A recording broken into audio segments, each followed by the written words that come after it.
danışsan iş yoxdur da neyini? İş yoxdur, get pulsuz işlə. Get pulsuz işlə. Çıx evdən, sənə elə maaş versinlər ki, məsələn də yoxdur da neyini? Evdə oturmaqdan bu yaxşıdır. Çıx, get yol puluna xərclə maaşı. Amma denə mən evdə oturmayacağam. Allahın xoşu gəlir. Mənim işim yoxdur, pulum hardan gələcək. Allah məni belə görsün istəyirəm. Ona görə Allah maddi tərəfini də düzəltmir. İş yoxdur, güc yoxdur, get idmanla məşğul ol, gənclərə deyirəm. İdman elə tərrə, yenə də o yorğunluq halını Allah səndə müşahidə eləsin.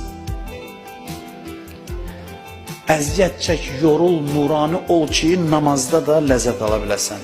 Namazın da gözəlləşsin. Dindarlar cəmiyyətdə daha çox iş görən insanlar olmalıdır.